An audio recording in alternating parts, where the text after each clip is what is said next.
ആദ്യമായി തന്നെ ഈശോയ്ക്കും പരിശുദ്ധ അമ്മയ്ക്കും ഒരു കോടി നന്ദി പറയുന്നു. എൻ്റെ പേര് ജസിറ്റ്, ഇതെൻ്റെ ഹസ്ബൻഡ് ജിബി, ഇത് ഞങ്ങളുടെ 4ാമത്തെ കുട്ടി ജുവാൻ.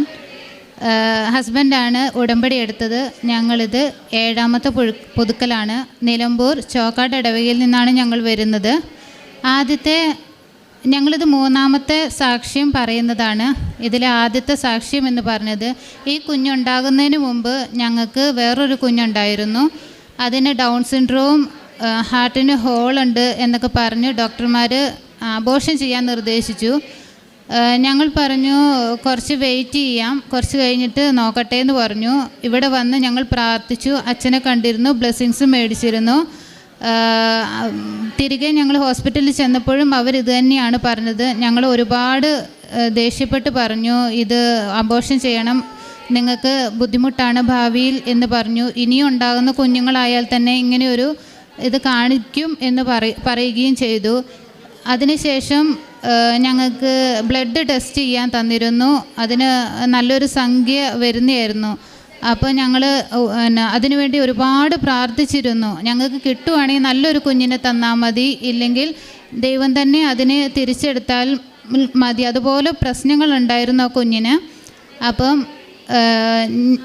ഞങ്ങൾ ഈ ബ്ലഡ് ടെസ്റ്റ് ചെയ്യാൻ പോകുന്നതിൻ്റെ 2 ദിവസം മുന്നേ കുഞ്ഞ് ചെറിയൊരു ബ്ലീഡിങ് കണ്ട് ഹോസ്പിറ്റലിൽ ചെന്നത്തേക്ക് കുഞ്ഞ് മരിച്ചിരുന്നു. അപ്പം അത് കിട്ടിയപ്പോൾ ഡോക്ടർ പറഞ്ഞു 2 ദിവസം മുന്നേ ഇത് മരണപ്പെട്ടിരിക്കുന്നു എന്ന് പറഞ്ഞു.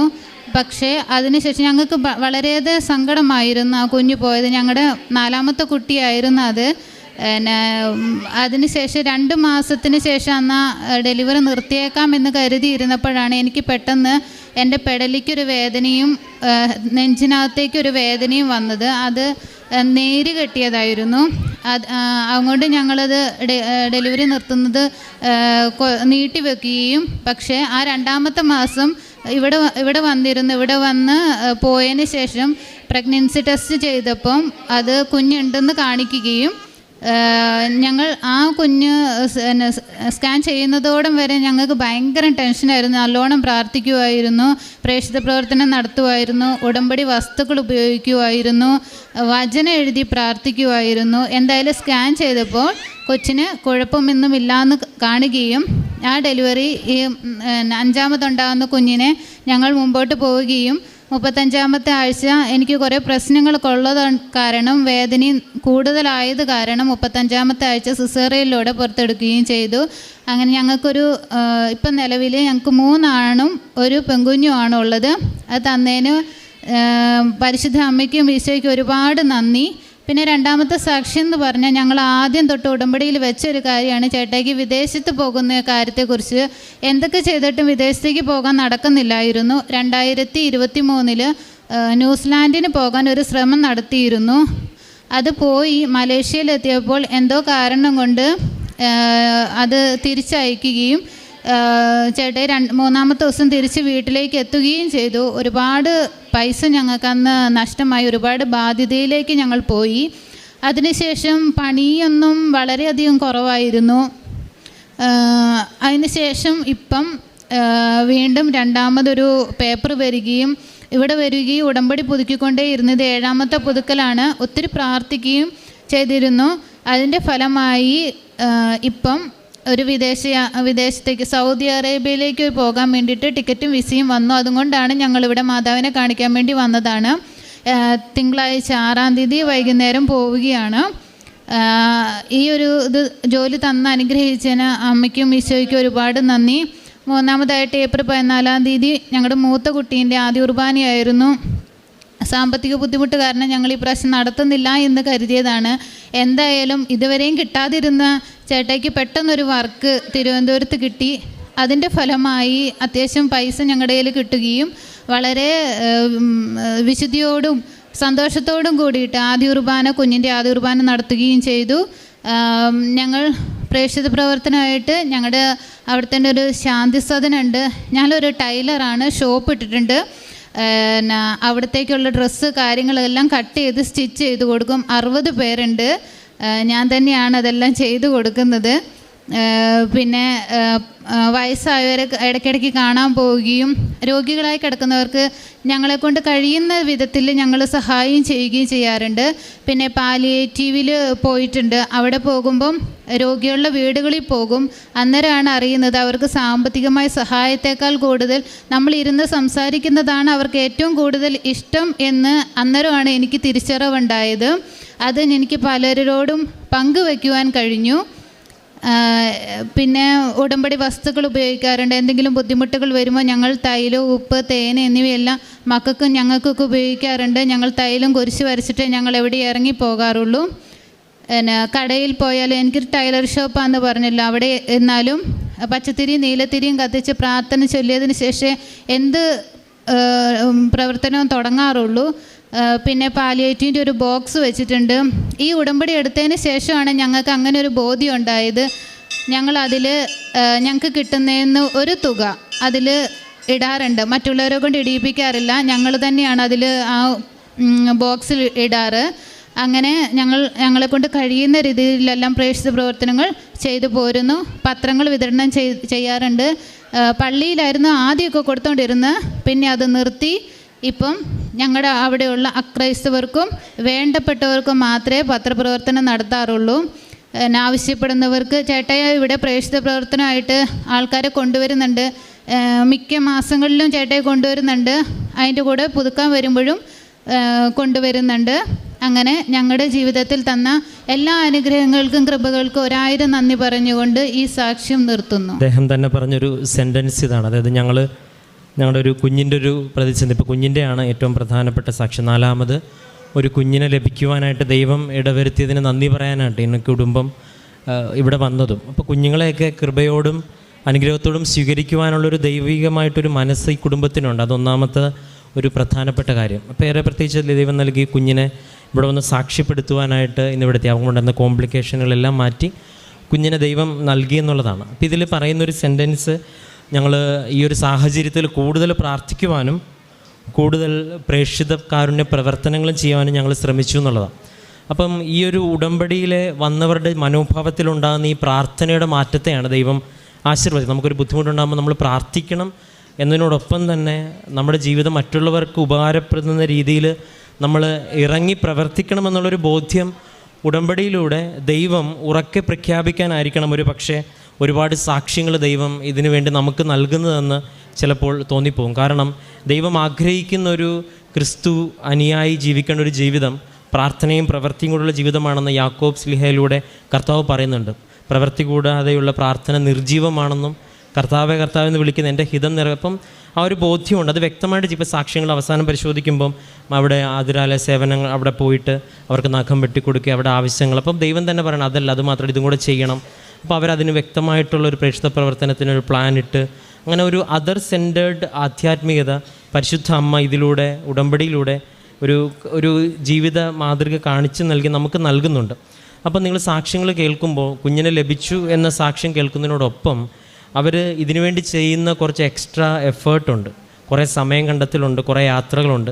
അപ്പം അങ്ങനൊരു ഉടമ്പടിയുടെ ജീവിതം നയിക്കുമ്പോഴാണ് ദൈവം അനുഭവങ്ങൾ നൽകുന്നതെന്ന് ബോധ്യപ്പെടാൻ വേണ്ടി തന്നെയാണ് ഒരു പക്ഷേ അവർ പറയാൻ മറന്നാലും നമ്മൾ അവരെ കൊണ്ട് പറയിപ്പിക്കണം. കാരണം ഒരാൾ പോലും ഉടമ്പടി എടുക്കുന്ന ഒരാൾ പോലും ഇവിടെ വന്നിട്ട് പ്രാർത്ഥിച്ചാൽ മതി നടക്കും എന്നുള്ളൊരു മിഥ്യാധാരണയായിട്ട് പറയും. ഒരു പക്ഷേ പ്രാർത്ഥനയിൽ ദൈവ സാന്നിധ്യം പ്രകടം, പക്ഷേ ദൈവം ആഗ്രഹിക്കുന്ന ഒരു കൃപാവര പദ്ധതി ഉടമ്പടിയിലൂടെ നടക്കും എന്നുള്ളൊരു ബോധ്യം നിങ്ങൾക്കുണ്ടാകണം എന്ന് ആഗ്രഹിക്കുന്നതുകൊണ്ടും ഒരു പ്രചോദനമാകട്ടെ എന്ന് ഓർത്തുകൊണ്ടുമൊക്കെയാണ് അത് പറയിപ്പിക്കുന്നത്. നേരെ പ്രത്യേകിച്ച് ഇവർക്ക് ലഭിച്ച ആ കുഞ്ഞിനെ പ്രതി മറ്റെല്ലാ സൗഖ്യത്തിനും ആത്മീയമായ അനുഭവത്തിനും പ്രേക്ഷിത കാരുണ്യ പ്രവർത്തനങ്ങൾ ചെയ്യാൻ ലഭിച്ച പ്രചോദനത്തിനെല്ലാം പ്രതി നമുക്ക് കരങ്ങളടിച്ച് ദൈവത്തിൻ്റെ നാമം മഹത്വപ്പെടുത്താം. എൻ്റെ പേര് ജിജി.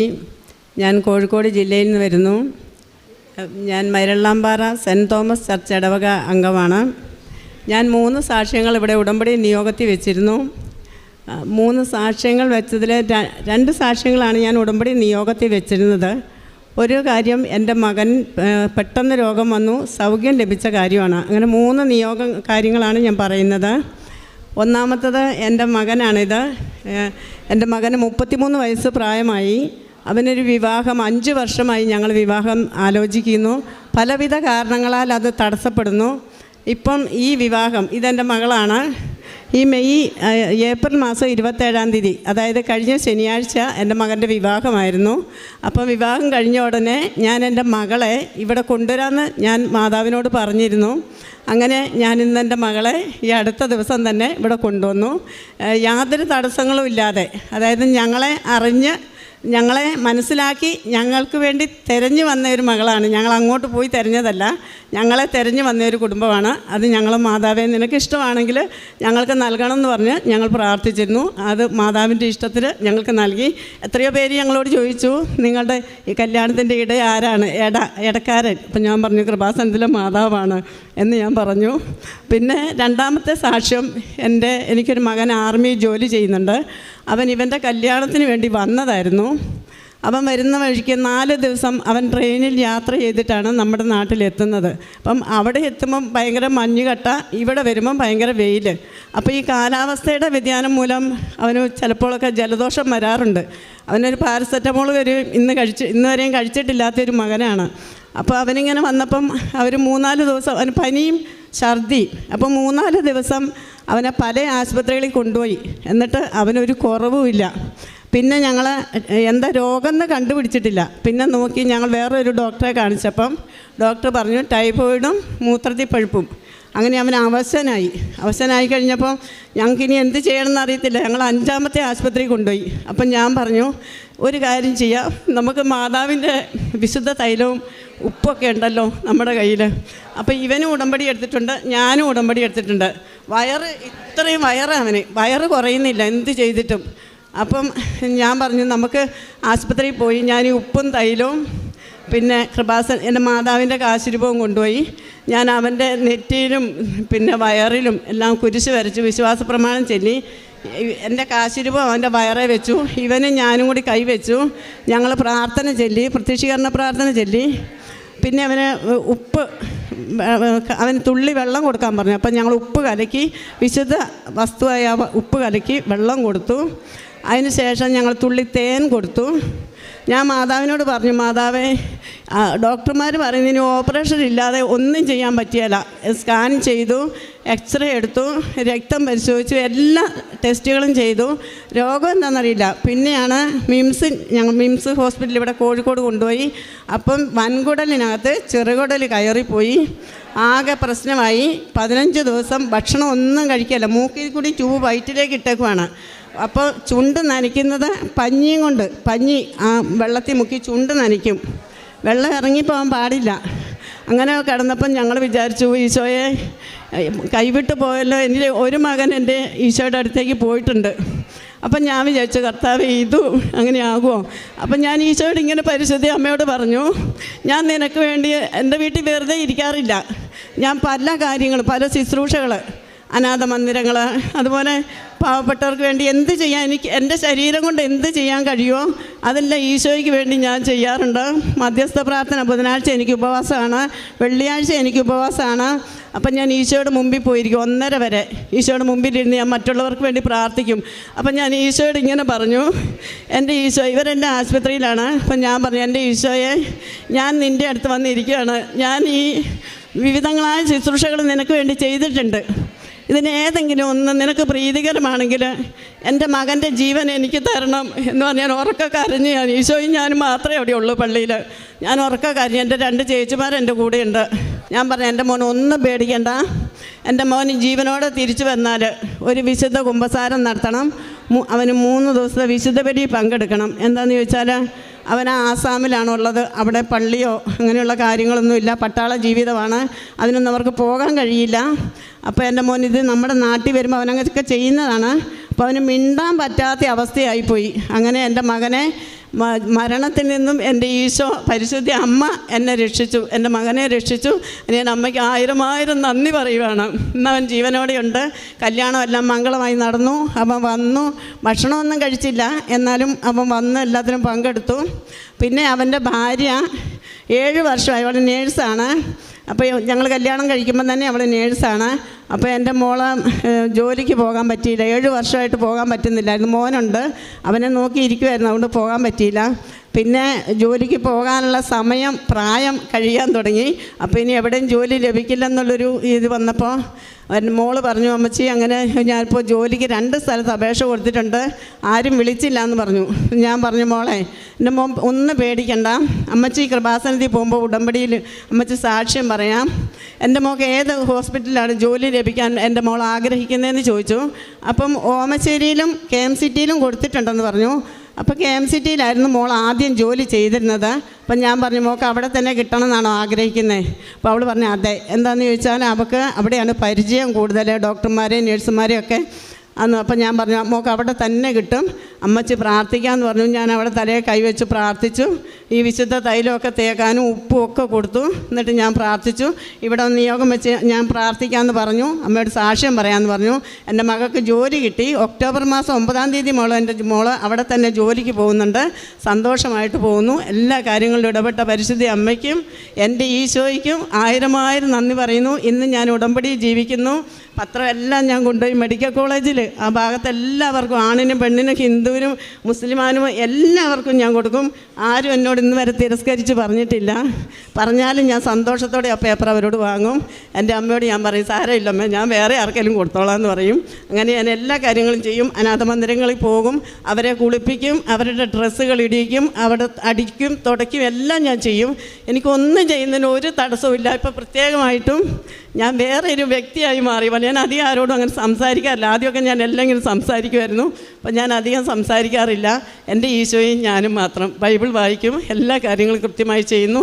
എനിക്ക് ഈ ആയുസ്സും ആരോഗ്യം തന്ന എൻ്റെ ദൈവത്തിന് ഞാൻ 1000 നന്ദി പറയുന്നു. പരിശുദ്ധ അമ്മയുടെ മധ്യസ്ഥതയിലേറെ പ്രത്യേകിച്ച് ഏറ്റവും പ്രധാനപ്പെട്ട 3-4 സാക്ഷ്യം ഇപ്പോൾ ഇവിടെ പറയുന്നുള്ളൂ. ഏറെ പ്രധാനപ്പെട്ട വിവാഹം നടന്നുകൊണ്ട് ബന്ധപ്പെട്ടത് രണ്ടുപേരെയും ഇവിടെ നിന്നുകൊണ്ട് തന്നെയാണ്. അപ്പോൾ ഒരു സാക്ഷ്യം അതിൻ്റെ പൂർണ്ണതയിലെത്തുന്നത് എപ്പോഴും പ്രാർത്ഥിച്ച ആളും അതിന് പ്രാർത്ഥനയ്ക്ക് വിധേയപ്പെട്ട് ഫലം ലഭിച്ച ആളും ഒരുമിച്ച് വന്ന് ആൾത്താരയിൽ സാക്ഷ്യം പറയുമ്പോഴാണ്. ചിലപ്പോഴൊക്കെ ഇവിടെ പ്രാർത്ഥിക്കുവാനും കാര്യം നടക്കുവാൻ ആളുണ്ടാവുകയും ചില സമയത്ത് സാക്ഷ്യം പറയാൻ അമ്മയും അപ്പനെയൊക്കെ പറഞ്ഞു വിടുന്നൊരു ശൈലിയും കൂടെ ഉണ്ട്. പക്ഷേ മിക്കപ്പോഴും നമ്മൾ അങ്ങനത്തെ സാക്ഷ്യങ്ങൾ പറയിപ്പിക്കത്തില്ല. കാരണം നമ്മൾ കർത്താവിന് കൊടുക്കുമ്പോൾ നമ്മളെ ആബേലിനും കായലിനെ കുറിച്ചൊക്കെ നമ്മൾ പഴയ നിയമത്തിൽ വായിക്കുന്ന പോലെ ബെസ്റ്റ് പോസിബിൾ വേയിൽ നമ്മളത് അവതരിപ്പിക്കുകയും പ്രാർത്ഥിക്കാൻ ശ്രമിക്കുന്നുള്ളതാണ്. പക്ഷെ ഒരുപാട് പേര് ആ ഒരു ബോധ്യത്തിലുണ്ട്. ഒരുപാട് പക്ഷേ പരിചയമുള്ളവരപ്പുറത്തും ഒരു ആശുപത്രിയിൽ മാത്രം പരിചയപ്പെട്ടവർ പോലും വലിയ സൗഖ്യം കിട്ടിയെന്നൊക്കെ പറഞ്ഞ് ഇവിടെ ഓടി എത്തിയൊന്ന് സാക്ഷ്യം പറയും. ഇപ്പോൾ നേരത്തെ ഇതിന് മുമ്പ് പറഞ്ഞ സാക്ഷ്യമൊക്കെ മുംബൈയിൽ നിന്ന് ആ സാക്ഷ്യം പറയാൻ വേണ്ടി മാത്രം ആണ് അവർ വണ്ടി പിടിച്ച് ഇവിടെ ഒന്ന് ഉടമ്പടി എടുത്തിരിക്കുന്നത്. 16 പേരോളം മുംബൈയിൽ അവിടെ ഒരു അനുഭവം കിട്ടിയിട്ട് സാക്ഷ്യം പറയും. അപ്പം അത്ര ഒരു ബോധ്യത്തിലേക്ക് എത്തിച്ചേരുമ്പോഴാണ് ഒരു സാക്ഷ്യം പറയാനായിട്ട്. അപ്പം അത് തൻ്റെ വിവാഹം ഒന്ന് കൂദാശ നടന്നു. അപ്പോൾ ആ മകനും മകളുമായിട്ട് ഇവിടെ കൊണ്ടുവരാനായിട്ടുള്ള കാരണം പരിശുദ്ധ അമ്മ ഈ വിഷയത്തിൽ ഇടപെട്ടിട്ടുണ്ടെന്നൊരു ബോധ്യമുണ്ട്.